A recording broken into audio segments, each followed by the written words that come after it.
मतलब थोड़ा अच्छा गर्म होना चाहिए कि आप आराम आराम से पी सकते हो, पर गर्म है। और वज्रासन में बैठ के, अभी देखो कब्ज नष्ट होती है कि नहीं। बहुत जिसकी कब्ज बन रही, रोज शाम के गर्म जल या गर्म दूध से बताया है कि आप 1 चम्मच छोटी हर पिसी हुई, 1 चम्मच ईशबगोल की भूसी महीनों लो, सालों लो, वो आपकी आंतों को परिपक्व करके फिर ऐसे कर देगा कि फिर आपको औषधि नहीं चाहिए। ये बहुत साधक के बचाव पक्ष की औषधि है। नहीं आप जैसे एकदम कोई ऐसा कड़ा चूर्ण लें तो आपके ब्रह्मचर्य पर घात हो जाएगा।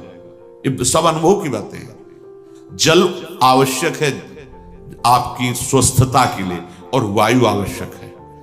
आधा अन्न और आधे से आधा जल और आधा खाली जो श्वास के। यहां तो बस सावधानी रखो, ये अन्न बढ़ता चला जाएगा आपका खुराक, आपको पदार्थ और अच्छे अच्छे मिलेंगे, क्योंकि आप भगवत प्राप्ति के मार्ग में चले हो, कोई कमी नहीं रहेगी। ये मत सोचो कि ये बर्बाद हो जाएगा, नहीं, तुम अपने बर्बाद होने को बचाओ। अगर एक दिन तुमने ज्यादा ले लिया, बच गया है तो, लेकिन आप अपने उदर में मत डालो। समझो हमारी बात। बहुत से जीव जंतु हैं, बहुत, आप उतना ही लो जितना आप पा सकते हो। अगर भगवत प्राप्ति करनी तो संतन की संगति नित करे, रोज संतों का संग करे, सत्संग। पाप कर्म मनते परिहरे, निषेध हो गया। जिस पाप किसे कहते हैं? जिसे शास्त्र कहता ना करो, संत जन कहते हैं ऐसा ना करो, वो निषेध पाप कर्म है। ये तो भगवत प्राप्ति की प्रथम भूमिका। प्रथम भगत संतन करी संगा। अब तुरंत बदल गए, उदर की बात कहने लगे। मतलब कितनी खास बात है उदर को ठीक रखना, कितनी खास बात है। दूसरी ही पंक्ति में कोई साधन की बात, पहले साधु संग करो भगवत प्राप्ति के लिए नित्य, और पाप कर्म से मन का त्याग करो। मन उनका संकल्प ना बनाने पावे, तन से कोई पाप क्रिया ना हो। फिर सीधे आ गए, कह रहे हैं अरु भोजन सो इही विधि करे। उपासक कैसे भोजन करे? बोले मेरे अनुभव और संतों की आज्ञा, इस विधान से भोजन करे। क्या? आधो उदर अन्न सो भरे, आधा पेट भोजन करना चाहिए। आप 6 रोटी पा सकते हो तो 3 ही पाए। पहले सच्ची बात मान लीजिए। आप लोगों को अनुभव इसलिए नहीं होता कि आपका हृदय अभी पवित्र उस कोटि का नहीं है, नहीं तो एक कवल बता देगा कि अगर सहज सरल भोजन पाओ, सात्विक रोटी है, दाल है, सब्जी है, सलाद है, लाखों रुपया तुम बीमारी में खर्चा करवा रहे हो, फल सलाद ये नहीं पा सकते। अगर घर का बना हुआ पदार्थ शुद्ध हाथ का है, चलो भाई जैसा आप, लेकिन बाजार का होना चाहिए। ठीक है, बाहर हम बहुत साफ स्वच्छ बैठकर बेच रहे हैं, लेकिन बनाने वाले कैसे हैं, उनका भाव क्या है, उनकी पवित्रता क्या है। ये जो बेचारे व्यापार नौकरी आदि में बाहर मारे घूम रहे हैं, उनको किसी न किसी तरह उदर पोषण करना है। पहली बात है हरि प्रसाद कुछ दुर्लभ नाही, जो इच्छा करे हो मन माही। उसे ये न समझे कि भगवान प्रसन्न होकर हमें दे रहे हैं। बच्चे हो, हट करोगे खिलौना पकड़ा देंगे, खेलते रहो। जब रोगे खिलौना फेंक के फिर गले से लगा लेंगे। काहे समय बर्बाद करते हो? पकवान, ये पूड़ी कचौड़ी सब्जी परेठा गरिष्ठ पदार्थ, और ये जितनी बाजार की चीजें, इनका सीधा कब्ज से संबंध होता है। सीधा ये कब्ज बनाएंगे। आप श्रम तो करते नहीं, घंटा 2 घंटा ऐसा श्रम, तो वो आपके अंग जो है उनमें पावर नहीं रह गया, और आप लादते चले जा रहे हैं। सब जरूर समय से खाना है। अगर आपको कब्ज हो रही तो छोड़ो, भोजन छोड़ो। अब ऐसी चीजें पाओ, पपीता है, फल है, आप कहोगे सत्संग बहुत जरूरी है ये, क्योंकि हम देख रहे हैं। कैसे भजन करोगे आप लोग? कैसे भजन करोगे जब आपका उदर साफ नहीं है? तो पहली बात, स्वादहीन भोजन आपको महापुरुषों के मार्ग में आगे बढ़ा देगा। स्वादिष्ट भोजन आगे कदम नहीं बढ़ने देगा। ये लिख लो आप कागज में। जिसका भजन में आगे उन्नति करनी है, तो भोजन नीरस होना चाहिए, तो भजन सरस। और अगर भोजन सरस तो लिख लो, वजन बढ़ेगा, भजन नहीं, वजन बढ़ेगा। बढ़ते चले जा रहे हैं, क्योंकि व्यायाम नहीं, किसी भी तरह की कोई ऐसी श्रम वाली क्रिया नहीं। पड़े रहना है तो बस सोने का मन करेगा, पड़े रहो। प्रार्थना है, अमूल्य जीवन है, अमूल्य कृपा हो गई है। इस रसेंद्री को संभालो। सब इंद्रियां तुम्हारे वश में हो, रसेंद्री वश में ना हो तो तुम जितेंद्री नहीं माने जाओगे। और एक इंद्री केवल रसेंद्री वश में हो, आप स्वाभाविक जितेंद्री हो जाएंगे। अपने लोगों को तो कई कई दिन भोजन नहीं मिला, वो मिला जो रूखा सूखा कभी मिला वो हाथों में ही चिपक जाता। बड़े कष्ट सहे इस विषय के, पर ध्यान नहीं दिया। भगवद आश्रित तो गंगा जी का जल जो है सब औषधियों का स्वरूप, उस समय परम पावन गंगा जल का शिव। तो आप लोग इस बात पर ध्यान दें, आधो उदर अन्न सो भरे। देखो, अगर भजन करना है तो एक बार में भोजन ले लो, दोबारा तुम्हारे पास मांगने की जरूरत नहीं होनी चाहिए। 5 रोटी रख दो, ये सब्जी हो गई, दोबारा बस हो गया। हम इसी से अपना काम चलाएं। ये जो गरम गरम बार बार पर, ये गृहस्थों के लिए है जो बहुत श्रम करते हैं, मेहनत करते हैं। मान लो हमारी प्रार्थना, एक बार जो आपको पाना है, एक बार पुरुषा लो, एक बार नियम बना लो, मुझे इतना, मुझे इतना।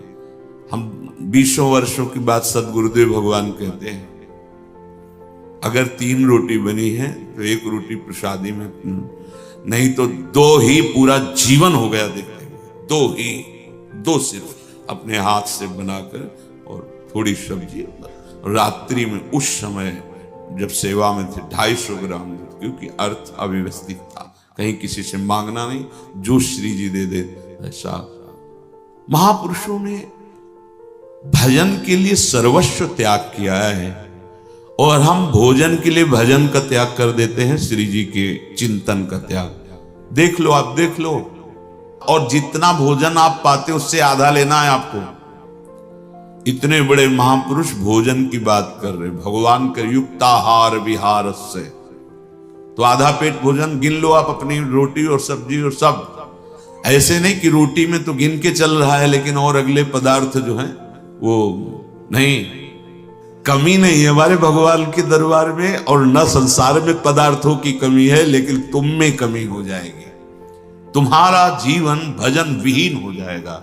मेरी प्रार्थना मान लो प्यारे, अगर जैसा आदेश हो रहा है ऐसा भोजन, तो भजन का नशा बढ़ने लगेगा। आप देखो तो अपने लोगों को तो जीवन का अनुभव यही रहा है। अगर आप ऐसे ही, तो कैसे भजन हो पाएगा?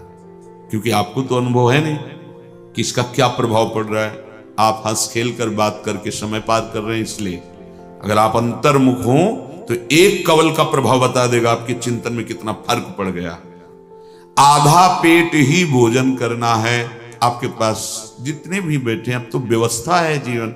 आप देखो तो बाल भोग पास हो, आप राजभोग पाओ, आप शयन भोग पाओ, थोड़ा थोड़ा ले लीजिए। भजन करना है, प्राणों का पोषण करना है, भजन करना है। तो आधो उदर अन्न सो भरे। ठीक, आधों में आधा जल और आधा छोड़ दे वायु के लिए। यहां जलवायु से तो मतलब नहीं है, पूरा यहां तक पूरा ऐसा, फिर कहेंगे एसिडिटी बन रही, कब्ज बन रही, भजन होगा। ये बहुत आवश्यक है, इसलिए हम इस विषय की चर्चा कर रहे हैं। आप लोग इस पर ध्यान दीजिए, नहीं दोगे तो आपका भजन नहीं बन पाएगा। और आगे सावधानी के लिए करें, आपको व्यायाम करना है। जैसे भजन के लिए नियम दिया था ना, सबको करना है, दंडवत के लिए नियम दिया था, ऐसे मान लीजिए 10 मिनट कर लीजिए आप व्यायाम, और 2-3 किलोमीटर पैदल चलिए।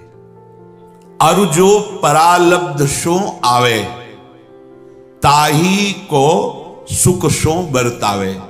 भगवत इच्छा से जो आपको मिले, रूखा सूखा, आपकी इच्छा नहीं होनी चाहिए। देखो, इच्छा नहीं है, इच्छा रहित होकर के कुछ भी मिल जाए वो आपको बांध नहीं पाएगा, पक्का। और अगर पकवान आदि मिलता है तो जितना भोजन पाते थे उससे भी आधा कर दीजिए, कभी नुकसान नहीं होगा। लेकिन जितना हम भोजन पाते हैं, जब पकवान आदि मिलते हैं तो उससे डबल कर लेते हैं।